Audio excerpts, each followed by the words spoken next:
할렐루야. 제가 2012년도였어요. 그때 이제 몽골에서 14년 정도 사역을 하고 한국에 돌아와서 오륜교회 게스트하우스에서 이제 머물면서 처음 그 오륜교회에서 간증을 하게 된 적이 있었거든요. 그때 몽골에서 막 돌아와가지고 이 큰 교회에서 간증을 하는데 얼마나 긴장이 되던지요. 그런데 여기 강대상이 뭐 굉장히 이렇게 크고 또 불빛이 앞에가 이렇게 컴컴한 느낌이 들어가지고 더 당황을 한 적이 있었는데요. 오늘 한 8, 9년이 지난 지금도 여전히 긴장되고 또 그때보다는 환한 느낌이 들지만은 여전히 당황스러운 건 마찬가지인 것 같습니다. 다시 한번 간증할 수 있는 기회를 주셔서 감사를 드리고요.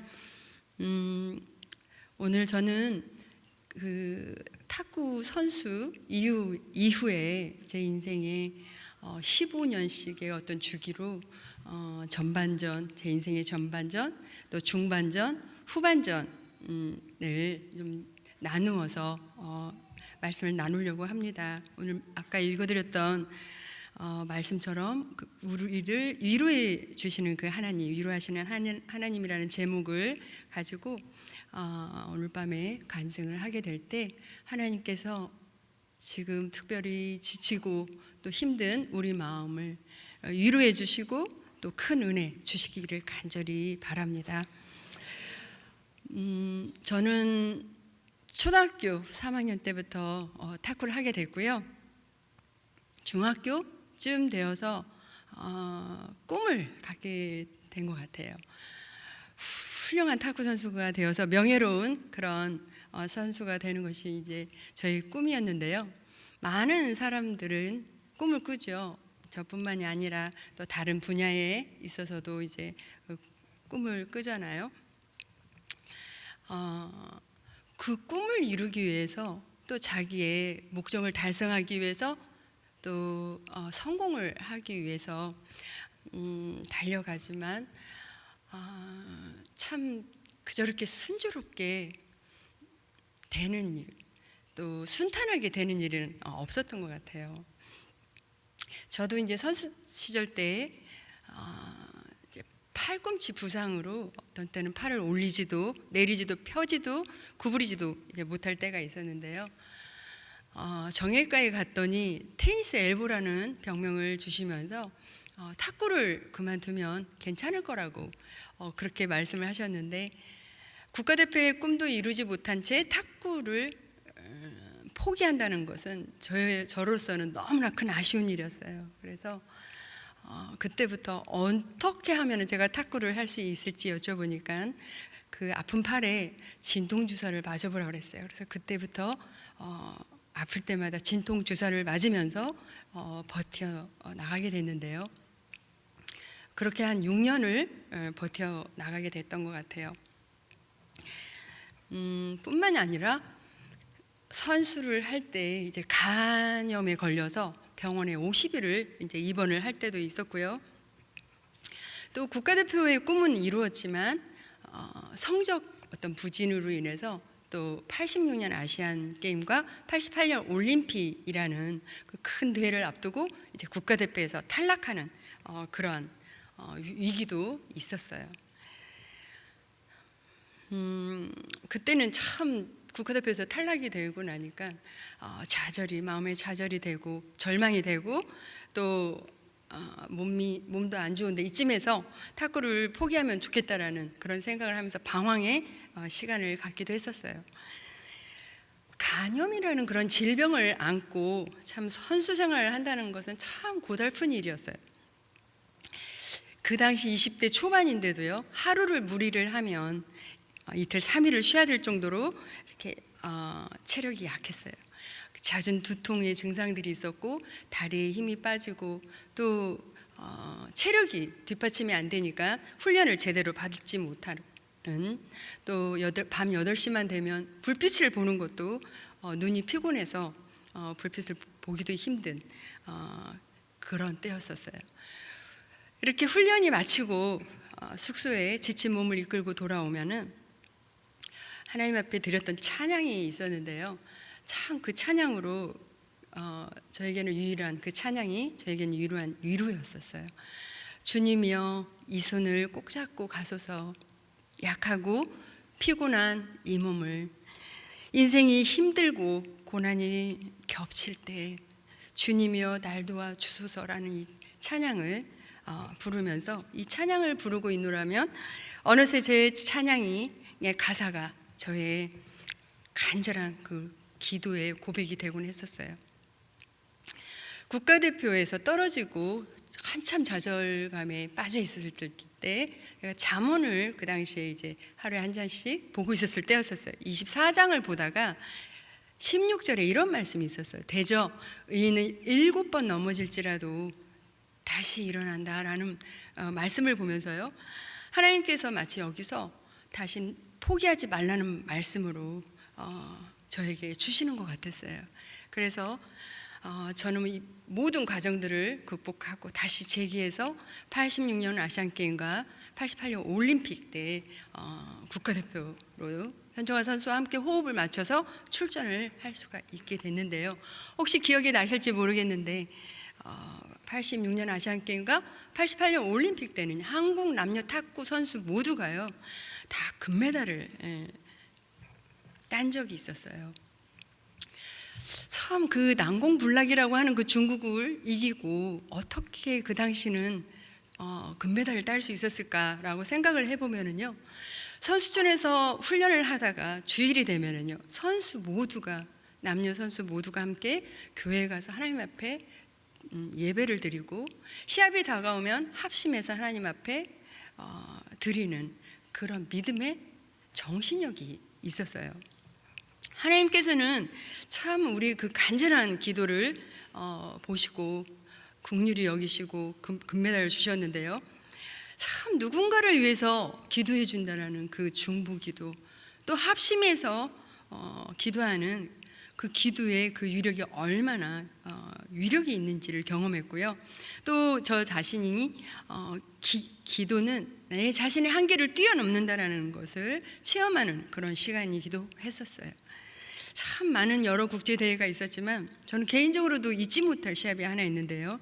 그 대회는 물론 올림픽도 있고 아시안 게임도 있겠지만요, 그 중간에 세계 선수권 대회 인도 뉴델리에서 있었던 시합이 있었어요. 그게 왜 이렇게 저에게 기억이 남을까라고 생각을 해보면, 제가 간염으로 병원에 50일을 입원을 할 때가 있었는데요, 퇴원을 하고 나서 체력도 약해 있었고 훈련도 제대로 많이 하지 못한 상태에서 그 시합에 이제 출전을 하게 된 거예요. 그 다음 해가 올림픽이기 때문에 좋은 성적을 내야만 그 올림픽의 시드 배정이 유리하다는 것 때문에 참 중요한 시합이었는데, 막상 시합에 출전하고 났는데 상황이 너무 암담한 거예요. 훈련을 제대로 받지 못해서 탁구에 자신이 없는 데다가 퇴원을 한 지가 얼마 되지 않아서 체력이 약했기 때문에 호텔방 숙소에 들어와서 제가 하나님 앞에 간절히 그렇게 기도를 드린 적이 있어요. 하나님, 저는 지금 퇴원한 지 얼마 되지 않아서 체력도 약하고요, 연습도 충분히 하지 못해서 지금 탁구에 자신도 없습니다. 하나님 저 좀 도와주세요 라고 그렇게 기도를 드렸는데요, 그 세계선수권대회에서 현종환 선수와 저와 함께 복식의 금메달을 땄고, 개인 단식에서 예상치도 않았고 기대치도 않았던 그런 준결승에 오르게 돼요. 그런데 그 선수는요, 제가 같은 시기에 국가대표가 되어서 여러 번 겨루었지만 한 번도 이겨보지 못했던 그 선수와 겨루게 되었는데 세트가 2대2가 돼서 마지막 5번째 시합 때 지금 탁구 경기가요 11점으로 바뀌었어요. 근데 그 당시는 21점이었거든요.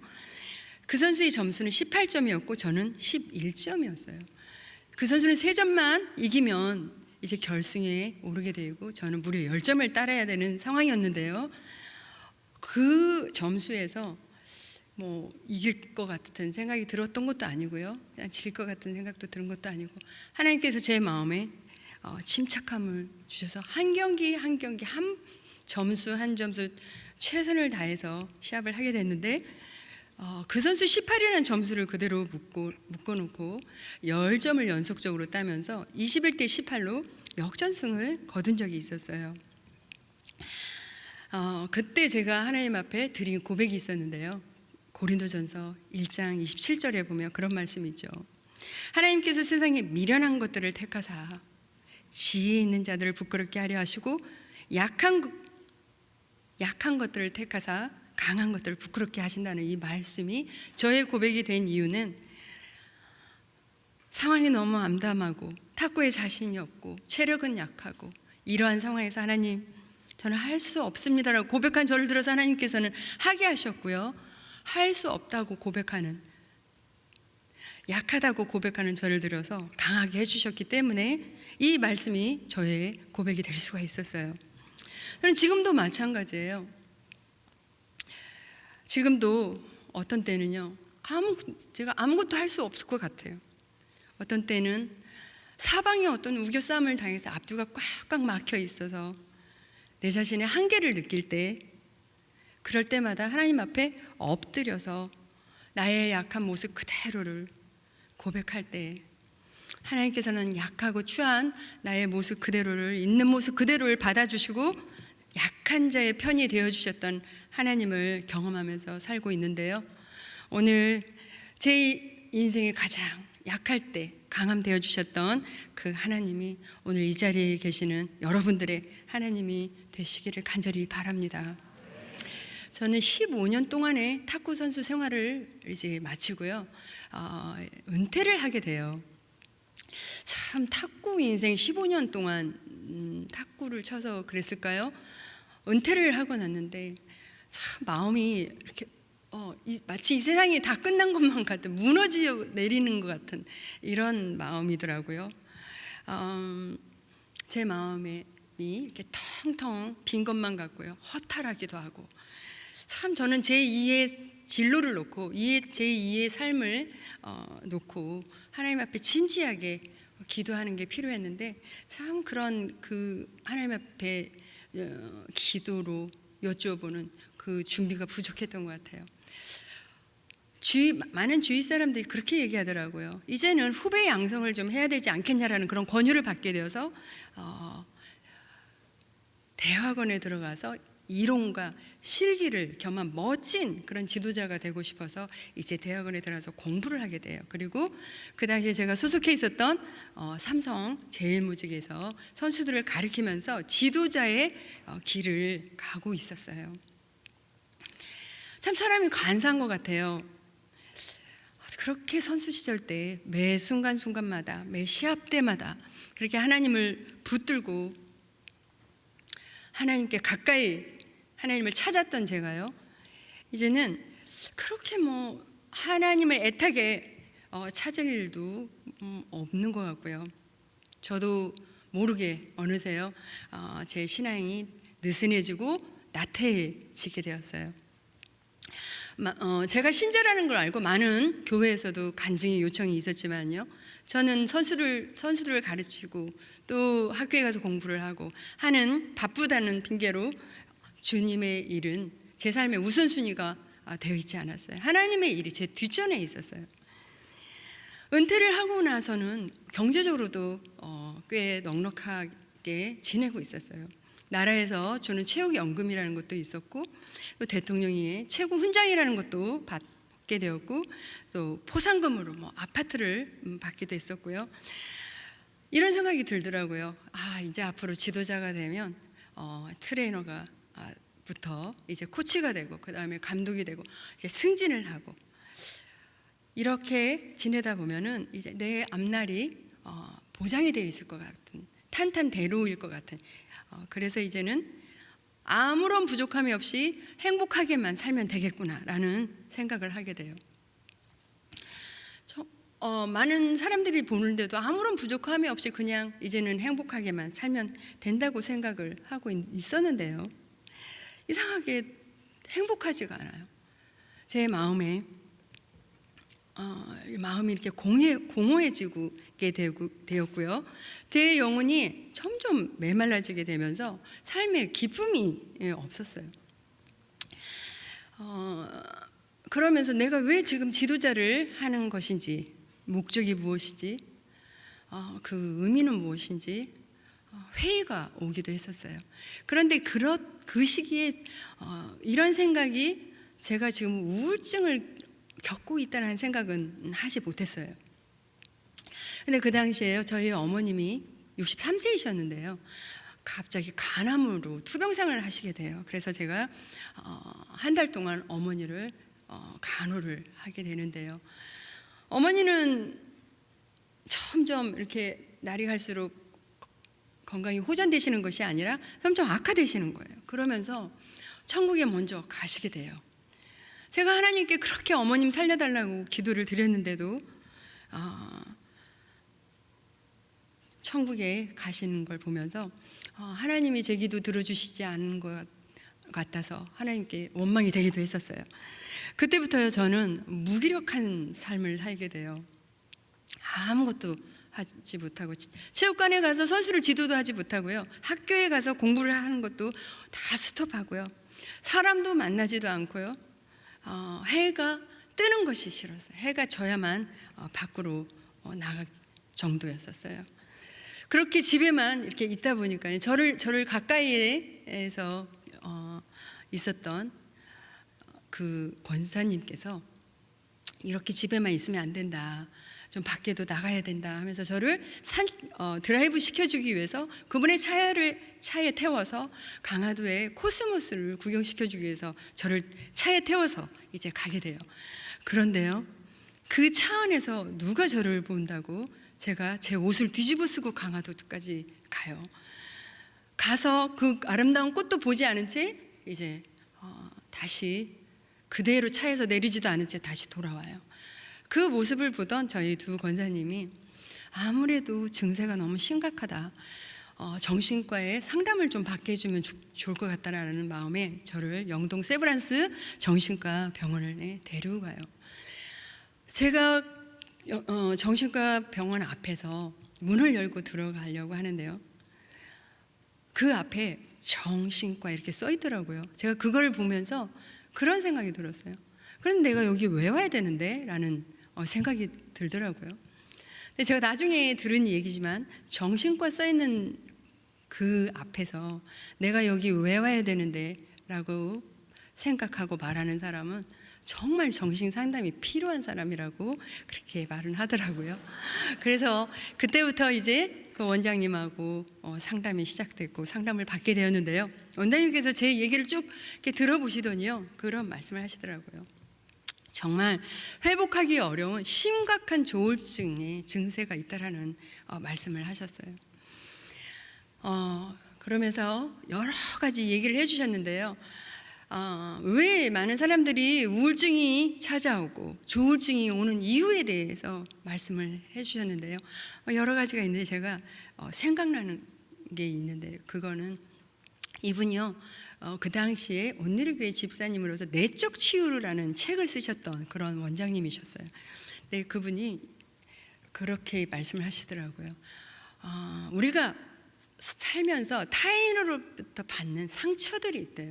근데 그 상처가 치유되지 않고 있다 보면 그게 미움으로 싹트게 되고, 그 미움이 또 분노가 되고, 또 그 분노가 상처와 그 아픔으로 있다 보면은요, 그게 치유되지 않지 쓴뿌리가 그대로 있어 자라게 될 때 어느 날 어느 순간에 우울증으로 또 조울증으로도 나타날 수 있다는 그런 말씀을 해주시면서 제가 생각해 보니까, 나에게도 그런 쓴뿌리들이 내 속에 있었구나라는 생각을 하게 돼요.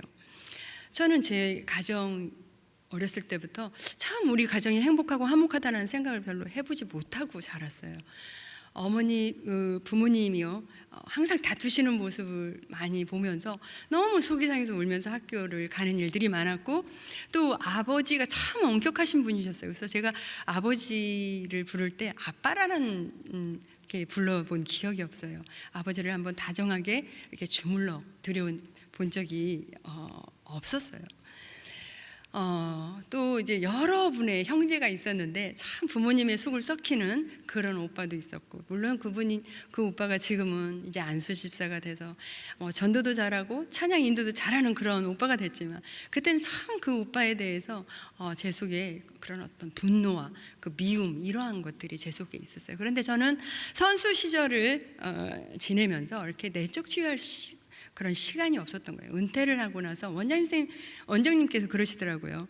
세계 정상에 오르고 나서 은퇴를 할 때 충분히 우울증이 올 수 있는 그런 이유가 된다는 말씀도 하셨고, 또 갑자기 어머님의 갑작스러운 소천 앞에 또 선수에서 지도자로 가는 그런 변화된 과정, 여러 가지가 제가 지금 이 쓴뿌리들을 내적 치유해야 해야 되는 그런 시기라고 말씀을 해주셨는데요. 참 많은 사람들이 우울증이 있고 조울증이 있지만 여러 가지 증상들이 있는데요. 참 저에게도 참 심한 증상들이 있었어요. 우울증은요, 제가 볼 때는 사탄이 개입해요. 그래서 사탄이요 그렇게 속삭여요. 하나님은 너를 더 이상 사랑하지 않아. 너를 버리셨어. 이 세상에 너는 혼자야라고 이렇게 속삭이기도 하고요. 참 그 당시는 하나님과 나와 이렇게 단절되어 있는 것만 같았어요. 마치 내가 흑암 속에서 하나님과 단절되어서 살아가고 있는 것 같은 느낌이 있었기 때문에요. 너무 두렵고 또 무섭고 하는 그런 시간이 있었는데요. 환청이 들리기도 해요. 이 소리에 굉장히 민감해요. 그러면서 누가 밖에서 싸우는 소리만 들려도 마치 나 때문에 화가 나서 싸우는 것 같고, 문을 쾅 닫고만 가도 저 사람이 나 때문에 화가 나서 문을 콱 닫는구나, 이렇게 생각이 들기도 하고요. 또 세상에 이렇게 저 자신을 드러내는 거를 굉장히 이렇게 수치심 있게 생각을 해서 밖에 나가는 걸 꺼려 했어요. 자살 충동을 느끼기도 하고요. 잠도 이루지 못할 때도 있었고요. 또 거식증, 폭식증 이런 것도 들어보셨죠? 막 음식을 갖다 놓고요, 막 먹어요. 그리고 그걸 또 다 토해요. 그리고 또 그렇게 다시 음식을 갖다 놓고 먹고, 이렇게 하기를 반복해서 거의 1년 반, 2년을 그렇게 살은 적이 있었어요. 표정들이 좀 안 믿어지신다는 표정. 그때가 90년도였는데요. 그 당시에 중앙일보 기사에 이런 기사가 난 적이 있었어요. 한번 그 신문 보여주실래요? 왕년의 탁구 여왕 양영자 방황의 운둔생활 하면서 이렇게 기사가 난 적이 있었는데요. 제가 하도 거의 2년 정도를 세상에 드러내지 않고 살다 보니까 이런 이제 기사가 난 적이 있었어요. 그런데 저를 상담해 주셨던 그 원장님께서 이제 저를 소개해 주셨던 분이 계셨어요. 어떤 분을 소개해 주셨냐면요, 아침에 하나님의 말씀을 묵상 훈련시켜 주신, 큐티 훈련하시는 그 집사님을 소개해 주셨어요. 그래서 저는 그 집사님과 이제 큐티 훈련을 받게 돼요. 말씀을 공부하면서 여러 말씀들이 있었는데요. 시편 107편 10절에서 14절에 이런 말씀이 있었어요. 사람이 흑암과 사망의 그늘 아래 앉으며 공고와 쇠사슬에 매임은 하나님의 말씀을 거역하고 지존자의 뜻을 멸시함이라. 이에 그들이 그 환난 중에 여호와께 부르짖음에 그들의 고통에서 구원하시되 흑암과 사망의 그늘에서 인도하여 내시고 그들의 얽어맨 줄을 끊으셨도다 라는 이 말씀을 보면서요, 제가 그런 생각이 들더라고요. 내가 왜 이렇게 조울증 가운데 흑암과 사망의 그늘 아래 앉아있는 것만 같고 공고와 쇠사슬의 매임과 같은 삶을 살고 있는지 저는 이 말씀에서 해답을 얻게 되었어요. 그 이유는 하나님의 말씀을 거역하고 지존자의 뜻을 멸시하기 때문이었구나. 저는요, 제가 하나님의 그 당시에 하나님의 말씀보다도요, 사람을 더 의지하면서 지냈었어요. 선수 시절 때요, 매 순간순간마다 하나님께 그렇게 매달리고 간절히 찾고 찾았던 그 저였는데요, 저는 어느새요 하나님의 말씀으로 그 텅 빈 마음에, 하나님 텅 빈 마음 속에 하나님의 말씀으로 채워넣지 않고요, 세상의 것을 채워넣으려고 했었어요. 사고 싶은 물건들, 쇼핑을 잔뜩 해서 제 자신을 내 만족함을 느껴보기도 하고요, 뭐 골프를 쳐서 즐겨보기도 하고요, 문화시설을 누려보기도 하고, 아무리 그렇게 누려봐도 즐겁지도 행복하지도 않았어요. 마음만 더 공허해져 갔었어요. 하나님과 나와의 관계가요, 친밀하지 못하고 나와 하나님과의 관계가 멀리 있을 때 내 영혼의 기쁨과 행복함이 없다는 것을 알게 되었어요.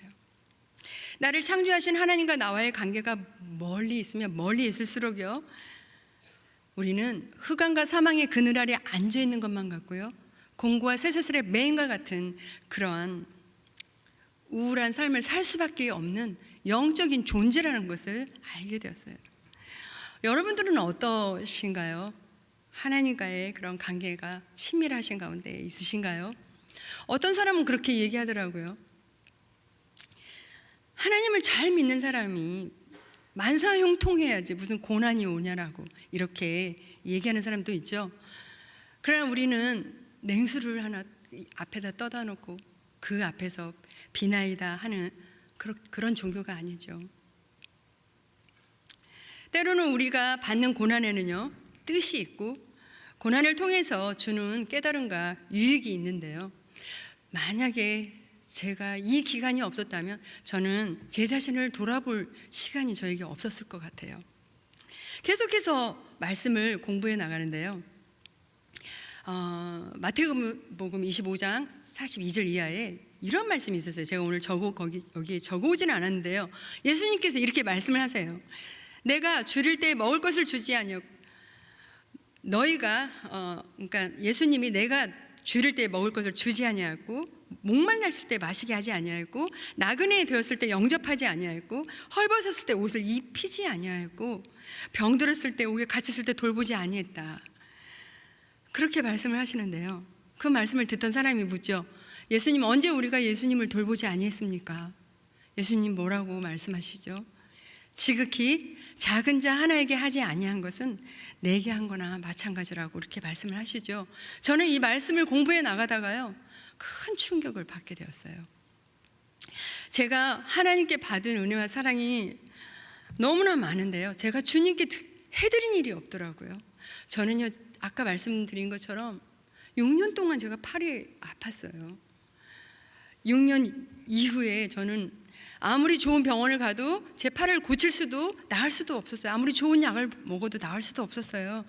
그런데요, 목사님의 안수기도를 통해서 제 6년 동안 아팠던 팔을 하나님께서 고쳐주셨던 일도 있었고요, 간염으로 병원에 50일씩 입원을 했었지만 하나님께서 은혜를 주셔서 간염 극복하고 금메달을 따게 해주셨고요. 무엇보다도요, 오늘 내가 당장 죽는다고 할지라도 천국에 갈 수 있는 영생의 선물을 값없이 주셨다는 그런 은혜를 받은 사람이었는데, 제가 주님께 해드린 일이 없었다는 것이었어요. 저는 8년 동안 국가대표 태극마크를 달고 세계 여러 나라를 다니면서 국제대회 경기를 하기 위해서 다니면서 좋은 대접만 받아봤고요, 제 주위에 누가 힘든 사람이 어디 있는지, 지친 영혼이 어디 있는지조차도 관심도 없는 채요, 제 목표만을 향해서 이기적인 그런 삶을 살아왔다고 생각하니까 하나님 앞에 너무나 죄송했어요. 정말 지극히 작은 자 하나에게 냉수 한 그릇을 갖다 준 일이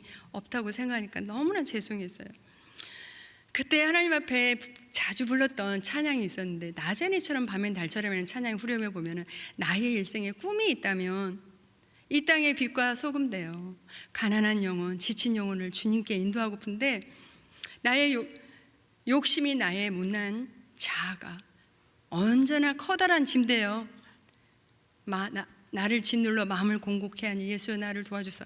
이 찬양을 수없이 부르면서요, 하나님 앞에 그렇게 기도를 드려요. 주님, 저도 가난한 영혼, 지친 영혼을 주님께 인도하는 사람이 될 수 있게 해주세요라고 헝 울면서 이렇게 부르짖으면서 기도를 한 적이 있었어요. 그런데요, 그때 저는 거의 2년을 이렇게 회복하지 못하면서 있다 보니까는요, 제 주위 사람들이요, 이제는 양형자는 다시는 일어나지 못해, 다시는 재기할 수 없다라고, 끝난 인생이라고 한 사람씩 한 사람씩 제 주위를 떠나게 되었어요. 그런데요, 하나님께서는 저의 간절한 기도를 들으시고요, 시편 107편 20절에 그가 그의 말씀을 보내어 그들을 고치시고 위험한 지경에서 건지시는도다. 하나님께서는요, 위경에 처해 있는 저에게 말씀을 보내주셔서 저를 고치시고 건져 주셨어요. 하나님의 말씀의 광채가 저를 비추기 시작하니까는요, 저는 그 회복하기 어렵다고 하는 조울증에서 회복되어 갔어요. 회복하고 나서요, 제가 몽골에 이제 97년도에 저희 가족이 선교사로 이제 가게 되었는데요, 선교지에서 사역을 하고 있으니까 많은 출판사에서 연락이 오더라고요. 책을 한번 냈으면 좋겠다는 거였어요. 그래서 제가 왜 책을 내야 되냐고 그랬더니 올림픽 금메달리스트가 다 내려놓고 선교지에서 있기 때문에 책을 한번 냈으면 좋겠다는 건데, 저는 그때 제가 책을 낼 의미를 느끼지 못했어요. 사역을 마치고 한국에 돌아와서 생활을 하면서 보니까는요, 한국에 왜 이렇게 많은 우울증, 조울증, 공황장애, 또 이렇게 왜 이렇게 많은 사람은 자살을 하는지, 이 얘기를 들으면서요, 나는 나의 조울증이 어떻게 회복이 되었는지 책을 통해서 좀 도움이 되고 싶었어요. 그래서 책을 냈더니요, 책을 본 분들 중에 어떤 분들은 연락이 오는 거예요. 어떻게 그 조울증 치료가 되었냐는 거예요. 그래서 저는 그렇게 얘기해줘요. 우울증은요, 조울증은 정말 인내가 필요합니다. 끝까지 인격적으로 사랑으로 돌봐줌이 필요한다라고 말씀을 드려요. 제 제자 중에 7년 동안요, 공황장애를 앓았던 제자가 있었는데 참 케어해 주기가 힘들더라고요. 지치더라고요. 그런데요, 꾸준히 하나님의 말씀을 먹이고 나눌 때 회복이 되어가는 것을 봤고요, 지금은 국가대표가 되었어요. 저 또한요, 그 당시에 죽을 것 같은 그런 고통이었지만요, 땅 깊은 곳까지 내려가서 내 자신의 본연의 모습을 볼 수 있었고요, 고난은 위장된 축복이라고 얘기를 하는 것처럼요, 이 고난을 통해서 긴 외로움과 고독함 속에서요, 하나님과 나와 독대하는 그런 소중한 시간이 주어져요. 또 이렇게 권면을 해요. 병원에 가서 꼭 상담을 받으셔야 합니다. 그리고 병원에서 주는 약을 꼭 먹어야 됩니다라고 말씀을 드려요. 그러나 더 중요한 것이 있습니다. 그거는 하나님의 말씀을 붙드셔야 합니다라는 거였어요. 그래서 4장 12절에도 그런 말씀이 있죠. 하나님의 말씀은 살아있고 활력이 있어서 좌우의 날새는 어떤 검보다도 예리하여 혼과 영과 및 관절과 골수를 찔러 쪼개기까지 한다고 하셨는데요, 하나님의 말씀이 살아있기 때문에요, 혼과 영과 및 관절과 골수를 찔러 쪼개기까지 하시더라고요. 사람을 변화시키시더라고요. 저는요, 이런 하나님의 말씀을 붙들면서요, 제 영혼이 살아났기 때문에요, 제가 이제 제 삶에 가장 중요하게 생각하는 것은요, 오직 하나님의 말씀을 붙드는 일이 되었어요. 물론 우리가 또 살면서 실패하고 또 실패할 때도 있죠. 넘어지고 또 넘어질 때도 있죠.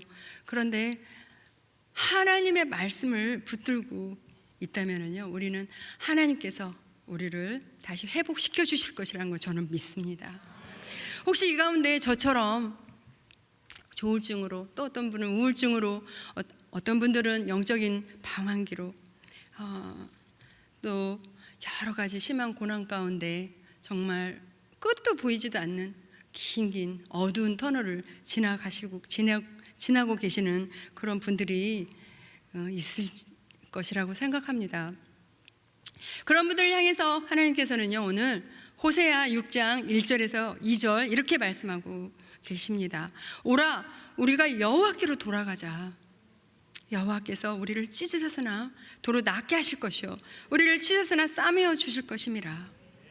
여호와께서 이틀 후에 우리를 살리시며 셋째 날에 우리를 일으키시리니 우리가 그의 앞에서 살리라. 하나님께서요, 우리에게 먼저 요구하고 계시는 게 있으세요. 그거는 하나님께 먼저 돌아오라고 하시는 것이세요. 이 금요 예배에 나와서 하나님 앞에 예배드리기 위해서 나와 계신 분들이 아직 하나님 앞에 돌아오지 못하시기 때문에 오늘 하나님께서 이렇게 먼저 돌아오라고 말씀하시는 것이 아니고요.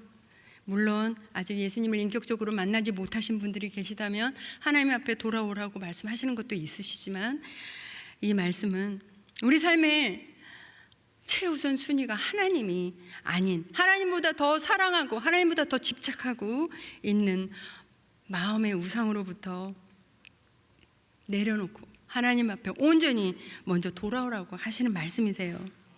저는요, 저에게 있어서는요, 하나님보다 사람을 더 의지한 적이 있었고요, 또 내려놓기 어려웠던 것이 있었다면 저에게 명예라는 것이었어요. 참 명예라는 것이 내려놓기가 힘들더라고요.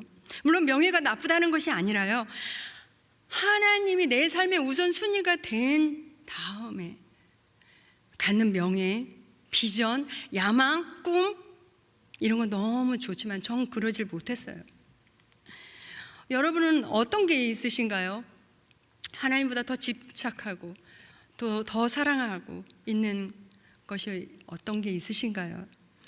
저처럼 어떤 분들은 명예가 있을 수도 있고요, 또 어떤 분들은 재물이 될 수도 있고요, 또 어떤 분들은 집착하고 있는 자기 자녀가 될 수도 있고, 너무나 많은 게 있을 것 같아요. 참 요즘같이 힘든 시기에는요, 너무 답답한 나머지 내 진로가 어떻게 될까 해서 사주팔자를 보러 다니는 사람이 있고요, 또 미신을 믿는 그런 사람도 있죠. 우리의 마음의 우상을 버리고 하나님께 온전히 돌아올 때 하나님께서 이렇게 약속해 주셨어요. 우리를 찢으셨으나 도로 낫게 하실 것이다. 우리를 찢었으나 싸매어 주실 것이다. 이틀 후에 우리를 살리실 것이고 3일 후에 우리를 일으켜 주실 것이다. 시간 한번 그런 생각을 해봤으면 좋겠어요. 내가 하나님보다 더 사랑하고 있는 게 무엇일까? 한번 그 집착하고 사랑하는 마음의 우상을 다 한번 내려놓고 우리 삶의 최우선 순위를 하나님께 올려놓고 오직 주님 한 분만을 바라보고 의지하며 산다면은요, 시편 71편 20절에 이런 말씀이 있습니다. 지금 비록 우리가 여러 가지 심한 고난 가운데 있다 할지라도요, 우리를 살리실 것이고 땅 깊은 곳에 있는 우리를 다시 이끌어 올리실 것이라는 것을 저는 믿습니다. 예배소서 7절에 보면 이런 말씀이 있습니다. 하나님께서는 우리 각 사람에게, 제가 지금 잠깐 표준어 성경을 읽었는데요, 예배소서 4장 7절에 보면은 개정 성경에 우리 각 사람에게 그리스도의 선물의 분량대로 은혜를 주셨나니 라는 이런 말씀이 있습니다. 하나님께서 우리에게 참 다양하게 각 사람에게 다른 은사와 재능과 달란트를 주셨는데요, 이 재능과 달란트, 그 은사를 통해서 하나님은 하나님의 나라를 이루어 가시는 것을 저는 보았는데요, 선교지에 있으면서 많은 단기팀을 받아보면서도 정말 다양한 은사와 재능과 달란트들이 있구나, 하나님께서 참 이 달란트들을 사용하고 계시는 것을 제가 느꼈는데요, 저의 남편과 저도 달란트를 받은 대로 사용을 하시더라고요. 저희 남편은 선교사가 되기 전에 연합뉴스 국제부 기자로 6년 동안 일을 했었어요. 취재하는 그런 기자가 아니고요, 한국 뉴스를 외국으로 번역해서 해외로 보내는 일을 하는 번역 기자의 일을 6년 동안 했어요. 왜 그때는 그 일을 하나님께서 하게 하셨는지 몰랐었어요. 그런데 선교제에 가서 그곳의 필요를, 성경 번역이라는 필요를 느끼면서 이제 번역을 하게 되었는데요, 저는 몽골에 가서 몽골이 분단 국가라는 것을 거기 가서 알았어요. 우리나라 남북한처럼 거기도 외몽골이 있고 내몽골이 있더라고요. 서로 말은 같아요. 외몽골은 울란바토르가 수도인 그곳을 외몽골이라고 하고요, 내몽골은 중국 안에 있는 자치주로 자치주로 살아가고 있는 사람들을 내몽골이라고 하고 있었는데요. 같은 말은 통하는데 이 문자가 다른 거예요. 그래서 이 수도 울란바토르에서 나온 성경을 내몽골 사람에게 갖다 주면 읽지를 못하는 거예요. 그래서 내몽골 성경이 이제 필요해서 그 외몽골에서 사역을 하다가 또 내몽골에 가서 남편이 성경 번역을 하기 위해서 이제 이사를 가게 됐었는데요. 한번 잠깐 그거 보여주실래요? 그 내몽골과 외몽골 사진이 있는데요. 오른쪽에 보면은 거기에 내몽골 수직 그 몽골 고유의 문자고요. 왼쪽에 보는 것이 그 수도 울란바토르를 사용하는 그 러시아 키릴 문자라고 해요. 이 문자로 이제 내몽골 문자로 이제 번역을 하게 됐고요. 저는 참 시골에 가서 사역을 하기가 선교사들이 어려워요. 그런데 탁구를 가르쳐 준다라는 이유로 시골에서도 비자를 얻어서 시골에 가서도 사역을 할 수 있었어요. 잠깐 사진 보여주실래요? 이제 선수들과 함께 찍은 사진인데요. 이렇게 탁구를 가르치면서 이제 사역을 했었는데요. 저희가 울란바토르에서 2년 동안 있었던 이유는 언어 공부를 하기 위해서인데 2년 동안 언어 공부를 마치고 시골로 가서 사역을 한 적이 있었어요. 동고비주라는 곳이었는데요. 기차로 10시간을 타고 들어가면 이제 한 인구 1만 2천 정도 되는 그런 곳이었어요. 그곳에 간 이유는 울란바토르에서 현지 목사가 이 현지인 3명을 위해서 주말마다 기차를 타고 그 3명이 성경 공부를 시켜주고 오며 가며 하다가 폐병이 걸려요. 너무 날씨가 추워서 그 기차에 따뜻한 그런 곳에 있지 못하고 찬 곳에 있으면서 폐병이 걸려서 우리가 그곳에 가서 사역을 한다면 이 목사가 가지 않아도 되겠다라는 마음에 이제 그곳으로 옮겨서 사역을 하면서 남편은 제자 훈련을 시키면서 저는 탁구를 가르쳐주면서 이렇게 사역을 한 적이 있었어요. 그런데 거긴 참 환경이요 굉장히 열악하고요 가난한 동네였었어요. 어떤 때는요 물도 나오지 않아서요 물차가 와요. 그러면 바켓을 들고 가서 그 물을 받아다가 이제 쓰는 날도 있었고요. 또 그곳에 어떤 핸드폰이 있는 것도 아니고 인터넷이 있는 것도 아니고요 한국 사람이 있는 것도 아니었어요. 그런 황량한 광안 같은 곳에서요 저희가 사역을 했는데요. 잠깐 그 그림 좀 보여주실래요? 네. 이런 광야 같은 곳에서도 제 영성을 유지할 수 있었던 이유가 있었어요. 그거는 하나님의 말씀, 큐티 훈련이 있었기 때문이었어요. 아침에 일어나면 오늘은 하나님께서 어떤 말씀을 주실까? 기대하고 설레이는 마음으로 말씀을 먼저 보게 돼요. 그날이 제가 아이를 낳는 날 아침이 되었던지 제가 이사를 가는 날 아침이 되었던지 먼저 말씀을 이제 보게 되는데요.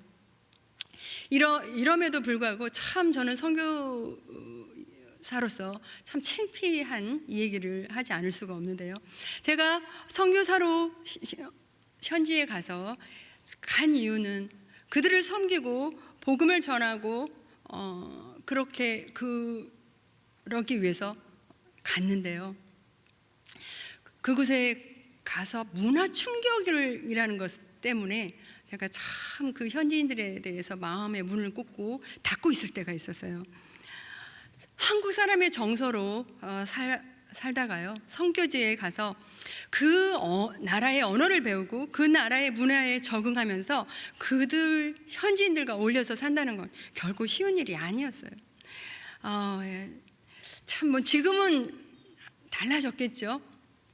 근데요 그 당시에는 이 공산주의에서요 자본주의 시장 경제로 들어선 지가 얼마 되지 않을 때였었어요.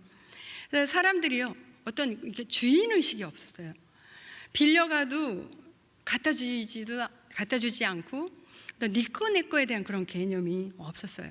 이게 약속을 지키고 이러한 개념들이 없었고요. 예를 들면 아파트를 계약을 하면 뭐 우리나라처럼 1년, 1년, 2년을 하잖아요. 그런데 거기는 아파트는 종이 쪽지에 불과해서 언제든지 주인이 들어와서 살고 싶으면 계약이 끝나지도 않았는데 이제 나가야 되는 이런 상황도 있었고 이런 것들이 쌓이면서 이제 제가 제 마음속에 현지인들이 이렇게 미워질 때가 있었어요. 그런데 어느 날 굉장히 그 동구비주에 심한 모래바람이 칠 때가 있어요. 그러면 막 창틀에 막 모래가 수북히 쌓여 있고 뭐 이럴 때가 있는데요. 그 모래바람이 불던 날 제가 몹시 아프게 돼요. 아침에 일어났는데요. 막 왼쪽 머리가 두통이 너무너무 심하고 귀가 너무 아픈 거예요. 그런데 입술을 비비는데요. 입술이 이렇게 엇갈리는데요. 밥을 먹어도 자꾸 한쪽으로 새고 눈을 감아도 눈이 안 감기고 웃어도 한쪽이 안 움직이고, 그래서 저는 이 치과에 문제가 있어서 이런 증상이 있는 줄 알았어요. 그래서 이제 거기에는 시골에는 마땅한 병원이 없기 때문에 10시간 기차를 타고 이제 울란바토르 수도에 병원을 가게 돼요. 한국 의사를 찾아가서 치과에 갔는데 아무 이상이 없다는 거예요. 신경외과를 가보라 해서 코이카에서 온 의사 선생님이 계셨기 때문에 갔는데요. 바이러스로 인한 안면 근육 마비라는 거였어요. 그래서 바이러스를 죽이는 약을 2주 동안 먹으면서 찬바람을 쐬지 않고 이제 지내면 괜찮아질 거라고 했는데요. 2주가 지나고 한 달이 지나고 거의 2달이 다가오는데도 제 안면이 풀리지가 않는 거예요. 갑자기 제가 이 평생 이러고 살면 어떡하지라는 걱정이 되기 시작했어요. 한 번도 한국에 가고 싶지 않았는데 이제 점점 한국에 가면 이럴 때 치매라도 놓으면은 빨리 낫는다는 얘기를 들었는데 갈 수 있는 상황도 아니었어요. 제가 너무나 걱정하고 염려하니까 저희 남편이요, 저를 위로해 준다고 이런 얘기를 하는 거예요. 여보, 당신의 입술이 평생 삐뚤어져 있다 할지라도 나는 오직 당신만을 사랑할 테니까 걱정하지 말라는 거였어요. 근데 참 그거 위로 안 되더라고요. 아침에 말씀을 큐티를 하게 됐는데요. 고린도후서 1장 4절 오늘 읽었던 말씀을 보게 된 거예요. 우리의 모든 환난 중에서 우리를 위로하사 우리로 하여금 하나님께 받은 위로로서 모든 환난 중에 있는 자들을 능히 위로하게 하시는 이시로다. 이 말씀을 보는데요, 하나님께서 저에게 이렇게 말씀하시는 것 같았어요. 내가 환난 가운데 있었을 때 내가 너에게 준 은혜와 위로를 생각해봐라. 그동안 내가 받은 그 위로를 환난을 받고 있는 다른 사람들에게 위로를 해줘야 되지 않겠니? 라는 성령의 음성이었어요. 저는요, 그곳에 가서 그 문화 충격으로 우리 교인들이 얼마나 힘들게 열악하게 살아가고 가난하게 살아가고 있는데, 예배 나오는 사람 중에 목발을 짚고 나오는 사람도 있었고요. 또 교인 중에서는 6명이 단칸방에서 전기도 물도 나오지 않는 그런 곳에서 살고 있는 사람들도 있었고요. 그랬는데 제가 마음의 문을 꼭꼭 닫고 이들을 돌보지 않았구나라고 생각하니까 하나님께 죄송하더라고요. 그동안은 나의 섬김의 방식은 따로 있었어요. 이 사람이 섬길 만한 사람이라고 생각할 때 저는 섬겨왔고요. 이 사람이 사랑할 만한 사람이라고 생각할 때 저는 사랑해 왔다는 것을 알게 되었어요. 선교지까지 가서 저는 여전히요, 대접을 받고자 했던 저 자신을 돌아보는 시간이었고요. 그때부터 저희 교인들 집을 찾아가서 그들의 어려움은 무엇인지 들어도 주고, 또 그들의 기도 제목은 무엇인지 기도도 해주고 하는 그런 위로하는 시간을 가질 수가 있었어요. 이렇게 하나님의 말씀은요, 큐티는요, 하나님이 어떤 분이신지를 알게 되고요, 매일의 삶의 목적이 생기고요, 하나님의 말씀을 또 순종하고 적용할 때요, 그 이루는 기쁨이 있었어요. 내가 말씀으로 깨어서 내 영혼이 살아있을 때요, 다른 영혼도 살릴 수가 있었고요, 말씀으로 내 삶이 부유해 있을 때 다른 영혼도 부유하게 할 수 있었어요. 그래서 저는 그렇게 황량한 곳에서도 지속적으로 사역을 큐티를 통해서 사역해 나갈 수가 있었어요. 시편 37편 4절에 보면 이런 말씀이 있어요. 또 여호와를 기뻐하라, 그리하면 내 마음의 소원을 이루어 주시리라 라는 말씀이 있는데요, 저는 마지막으로 이 하나님께서 우리가 하나님을 기쁘시게 할 때, 우리가 하나님을 기뻐할 때 하나님께서 우리의 마음의 소원을 이루어 주신 여러 가지를 제가 받았는데요, 그 중에서 한 가지만 말씀을 드리고 오늘 말씀을 마무리를 하려고 합니다. 저는 딸이 둘이 있는데요, 그때 그 당시에 몽골에 갔을 때는 5살, 4살이었어요. 연년생이었어요. 그때는 아이들의 교육을 걱정하지 않아도 됐었어요. 초등학교가 됐는데 아이들이 교육을 받아야 되겠는데, 저희가 그 동구비주라는 시골에 있으면서 뭐 거기에 한인 학교가 있어요, 외국인 학교가 있겠어요. 그래서 하나님 앞에 기도했어요. 자원봉사할 수 있는 분이 오셔서 홈스쿨 할 수 있도록 이렇게 기도를 드렸는데요. 참 여러 선생님이 다녀갔어요. 그런데 제일 마지막에 왔던 선생님은 어떤 분이셨냐면요, 저는 웩이라는 국제 선교 단체에 소속해 있거든요. 그래서 저희 기도 제목을 영국이 본부였는데 그쪽에 교사가 필요하다는 기도 제목을 보낸 적이 있었어요. 그런데 어떤 영국에서 저희 교사가 필요하다는 기도 제목을 본 영국인이 있었어요. 그런데 이분은요, 9년 동안 초등학교만 교사를 했던 그런 선생님이셨어요. 그런데요, 교사가 필요하다는 저의 기도 제목을 보고 그 교사를 하던 그 선생님을 학교에 사표를 내고 그 영국에서 가르쳤던 교과서를 들고요, 저희 아이 둘을 가르쳐 주겠다고 그 몽골에 와주신 거예요. 별로 놀라시지도 않으시네요. 저는 그런 생각을 했었거든요. 정말 이 영국 선생님, 아무리 한국에 부자가 있다 할지라도 영국인을 가정교사로 둘만 살면 과연 얼마나 있을까? 이거 정말 하나님의 은혜라는 생각을 했었거든요.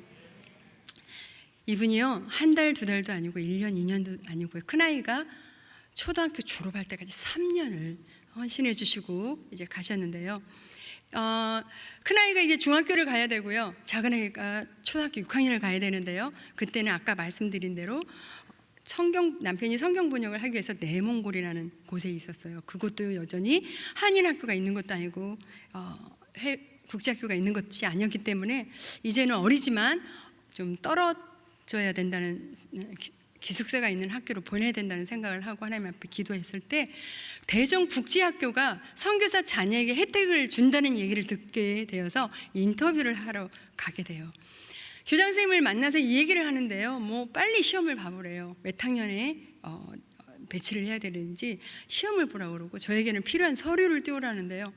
뭐 몇 마디 나눠보지도 않고 이제 마치 입학이 된 것 같은 생각이 들었어요. 그런데 알다시피 국제학교의 학비가 얼마나 비싸요? 저도 가자마자 사무실에서 이 학비가 얼마인지를 여쭤봤어요. 그랬더니요, 한 사람당 1년 동안 들어가는 학비가 25,000불이래요. 2명이니까, 기숙사까지 포함해서 2명이니까 이제 5만 불이잖아요. 지금은 더 많이 비싸졌더라고요. 그때도 비싸서 5만 불. 한국 돈으로 계산해 보니까 5,500만 원 정도 되겠더라고요. 야, 이렇게 비싼 학교에 과연 선교사로서 얼마만큼 혜택을 줄 건지 너무나 궁금해서요. 그런데 이 교장 선생님이 학비 얘기는 안 하시는 거예요. 할 수 없이 제가 먼저 여쭤보게 돼요. 저희들이 내야 될 학비는 얼마입니까? 이분이 뭐라고 말씀하시냐면요, 네가 내고 싶은 만큼만 내. 그게 10불도 좋고 100불도 좋아. 제가 그 얘기를 들으면서요, 아무 말도 할 수가 없었어요. 혹시 10불이 얼마인지 모르셔서 가만히 계시는 건 아니시죠? 11,000원, 11만 원 이렇게 말씀하시는데 아무 말도 할 수가 없었어요. 마치 하나님께서요, 자녀 교육 걱정하지 말고 열심히 일하라고 저를 위로해 주시는 것 같았어요. 그래서 그 큰아이가요, 중학교 1학년부터 고등학교 3학년까지, 작은 아이가 초등학교 6학년부터 고등학교 3학년까지요 7년을, 큰아이는 6년을 작은 학비만 내고 교육을 받을 수가 있었어요. 마태복음 6장 33절에 보면 그런 말씀이 있죠. 너희는 먼저 그의 나라와 그 의를 구하라. 그리하면 이 모든 것을 더하시리라 라는 말씀이 있죠. 이 말씀은 사람들이 참 많이 부담스러워해요. 마치 아무것도 하지 않고 이제 다 내려놓고 해외로 선교지로 가야 되는 건가? 그래야 이 모든 것을 더해 주시는 건가? 이런 생각을 부담스러워하는 분들도 계세요. 그런데요, 이 말씀은 그런 말씀이 아니고요, 하나님께서 내 삶을 다스리시고 통치하실 수 있도록 내 삶을 내어달라는 말씀이세요. 하나님께서 옳다고 하는 일을 행하고요. 죄짓지 않고 거룩한 삶을 살고요. 하나님께 예배를 드리면서 전도와 선교에 힘쓸 때 우리의 평생의 삶을 책임져 주시겠다는 말씀이세요. 저는 한번 우리 성도님과 제가요, 하나님 앞에 저를 좀 통치해 주시고 다스려 주세요. 저를 좀 내어드리는 시간이 되어서 우리 평생에 우리를 책임져 주시는 그 간증들이 많이 나오게 되기를 간절히 바랍니다. 다니엘서 12장 3절에 보면은요, 이런 말씀이 있는데요. 많은 사람을 옳은 길로 인도한 사람은 별처럼 영원히 빛날 것이다. 저는 이 말씀이 평생 소원입니다. 어떻게 하면 많은 사람들을 주님 앞으로 인도할 수 있을까? 지금은요, 탁구의 비전을 가진 사람들과 함께 탁구 선교를 하고 있는데요. 국내든 국외든 탁구를 하는 분들과 함께 그런 선교를 하고 있는데요. 그 나라의 말로, 일본을 가면 일본 말로 A4 용지 하나에 제 간증을 이제 적어서 번역을 해서, 일본에 가면 일본 말로, 또 중국에 가면 중국어로, 태국에 가면 태국어로, 또 뭐 아랍이면 아랍, 네팔이면 네팔, 이렇게 번역을 해서 그 나라의 전도지와 함께 나누고 탁구 사역을 하고 있습니다. 잠깐 그 사진 좀, 그 번역 사진 좀 보여주실래요? 네, 선교지에 제가 있었을 때 단기 선교팀을 이렇게 많이 받아보면서 참 여러 가지 일들이 있었는데요. 참 단기 선교팀에서 사역을 하고 이제 돌아가다가 교통사고를 당해서 갈비뼈가 부러지는 그러한 선교사도 있었고요. 그 자리에서 순교하는 일들도 있었는데요. 참 그러한 일들을 보면서 마음이 아프고 안타깝기도 했어요. 그런데요, 그럼에도 디모데후서 4장 5절에는요, 하나님께서 이렇게 말씀하세요. 그러나 너는 모든 일에 신중하여 고난을 받으며 전도의 일을 하며 내 직무를 다하라. 이 말씀처럼요, 우리는 복음의 빚진 자로서 예수 그리스도의 증인된 삶을 살아야 될 것입니다. 저는 참 도전이 되는 말씀인데요. 누가복음 19장 40절에 이런 말씀이 있어요. 만일 이 사람들이 침묵하면 돌들이 소리를 지르리라. 이 말씀은 좀 들은 적 있죠. 호산나, 예루살렘에 예수님이 입성하실 때 호산나라고 찬양을 외치니까 그 소리치지 말라고 제지하는 사람을 향해서 예수님께서 그렇게 말씀을 하시죠. 만약 이 사람들이 침묵하면 돌들이 소리를 지르리라라고 예수님께서 말씀하신 것을 기억하는데요. 우리가 전도와 선교에 힘쓰지 않는다면요, 주님은 다른 사람을 들어 사용하실 것입니다. 바라기는 우리 모두가 주님 앞에 쓰임받는 저와 여러분들이 되기를 간절히 바랍니다. 저는 우리 성도님과 함께 이렇게 불러보고 싶은 찬양이 하나 있는데요. 땅 끝에서라는 그런 찬양이에요. 주께서 주신 그런 동산에라는 그런 가사를 담고 있죠. 저는 이 찬양을요, 그 동고비주라는 그 셴샨드라는 그 지역에서 처음으로 이 찬양을 배웠어요. 제가 안면마비로 있었을 때 이 찬양을 처음 배우면서 이 가사를 보면서요, 참 은혜가 됐었는데요. 그 가사를 보면 이런 내용이에요. 주께서 주신 동산에 땀 흘리며 씨를 뿌리며 내 모든 삶을 드리리. 내 사랑하는 내 주님께 비바람 앞을 가리고 내 육체는 쇠잔해져도 내 모든 삶을 드리리. 내 사모하는 내 주님께 라는 이런 찬양인데요. 그때 하나님께서 저에게 주신 동산은요, 그 동고비주였었어요. 그런데 지금 우리에게 주신 동산은 어디일까요? 우리가 있는 그곳이죠. 우리가 살고 있는 그 자리죠. 아직도 예수님을 믿지 않는 내 가정이 될 수도 있고요. 또 직장이 될 수도 있고, 또 자기의 사업처가 될 수도 있고요. 또 학교가 될 수도 있겠죠. 주님께서 우리에게 주신 그 동산에서, 그곳에서 땀을 흘리고 씨를 뿌리다 보면은요, 때로는 비바람 앞을 가리고 내 육체가 쇠잔해지는 날도 있어요. 그럼에도 우리가 주님께 드릴 열매를 가득 안고 주님 배울 때 주님께 드릴 열매를 가득 안고 주님을 뵙겠노라고 한번 그런 마음을 담아서 함께 찬양하는 그런 시간을 가졌으면 좋겠습니다. 주께서 주신 동산에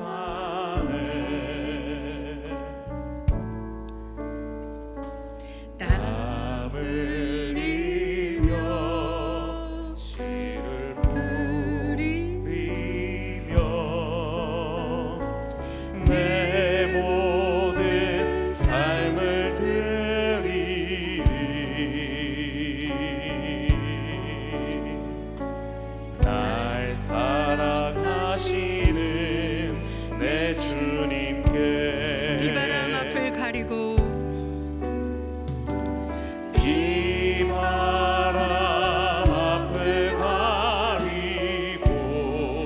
내 육체는 쇠잔해져도 내 육체는 쇠잔해져도 내 모든 삶을 드리리.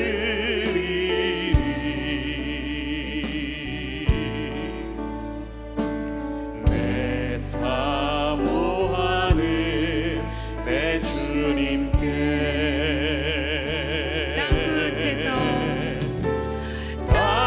끝에서 주님을 맞으리. 주께 드릴 열매 가득 안고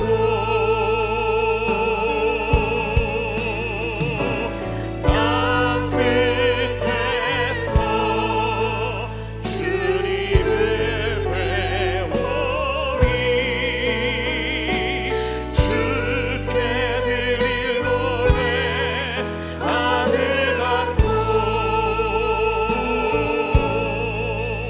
땅의 모든 끝 찬양하라.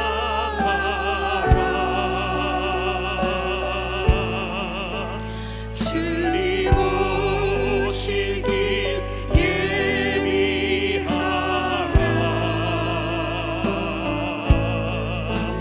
땅의 모든 끝에서 주님을 찬양하라. 영광의 주님 곧 오시리라.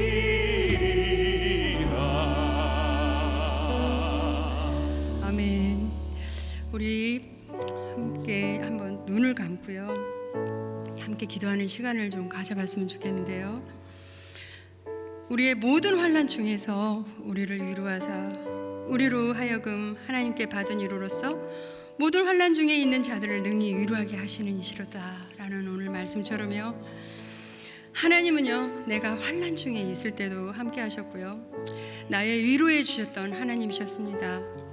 미련한 자의 하나님이셨고 약한 자의 하나님이셨습니다. 돌이켜 생각을 해보면은요, 많은 복을 셀 수 없을 정도로 하나님께 받은 은혜와 사랑이 얼마나 많은지 모릅니다.